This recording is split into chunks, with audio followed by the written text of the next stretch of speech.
ஓம் சக்தி. உலகமெல்லாம் சக்தி நெறி ஓங்க வேண்டும். ஒவ்வொருவர் மனக்குறையும் நீங்க வேண்டும். நாடி நாடி நாடி என்று எதை நாடிப் போனாலும் கடைசியில் என்னைத்தான் நாடி வரவேண்டும் மகனே என்பது அன்னையின் அருள் வாக்கு. நாடி என்ற வார்த்தை பல பல அர்த்தங்களில் பயன்படுத்தப்படுகிறது. நாடி என்பது நமது கைகளின் மணிக்கட்டுகளில் துடிக்கிற துடிப்பை குறிக்கும். இதில் வாத நாடி, பித்த நாடி, கபநாடி என்று 3 வகையுண்டு. வாத நாடி நமது உடம்புகளில் உள்ள வாயுக்களின் மீது ஆதிக்கம் கொண்டதாகும். பித்த நாடி நமது உடம்பின் உஷ்ணத்தை நிர்ணயிக்கும் நாடியாகும்.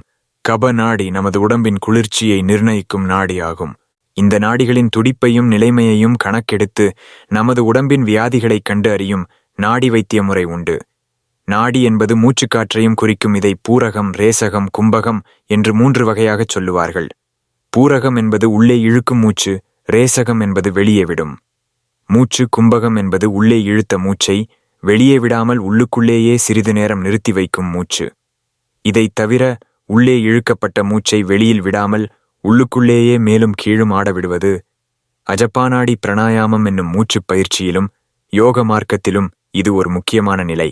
இந்த நாடிகளை அடிப்படையாகக் கொண்டு மாபெரும் சித்தர்களும் யோகிகளும் உலக உயிர்களின் நலம் நாடி, வளம் நாடி, குலம் நாடி, குணம் நாடி, உலக மக்களின் இன்பங்களின் காரணம் நாடி, துன்பங்களின் காரணம் நாடி, அவற்றை முறைப்படுத்தும் வகைகள் நாடி, பலன் நாடி, பரிகாரம் நாடி, காலங்காலத்துக்கும் நிலைக்கும் வகை நாடி, வழிகள் நாடி, தம்மை நாடி வந்த சீடர்களின் தரம் நாடி, தாம் நாடிகளை நாடி கண்டவற்றையெல்லாம் அவர்களிடத்தில் சொல்லி வைத்தார்களாம். பொன்னை நாடினோம், பொருளை நாடினோம், பதவி நாடினோம், பட்டம் நாடினோம், உறவை நாடினோம், யார் யாரிடமோ உதவி நாடினோம், உரிமை நாடினோம், பிரிவை நாடினோம், பெற்றவள் அன்னையை ஆதிபராசக்தியை நாடினோமா? அன்னையின் அவதாரத்தை மாதவாக, பிதாவாக, குருவாக, தெய்வமாக வந்திருக்கிற அடிகளாரை நாடினோமா? யாரையுமே நாடி போகாத நான் உங்களை நாடி வந்திருக்கிறேன் என்று பேசும் அன்னையின் பாசத்தை நாடினோமா?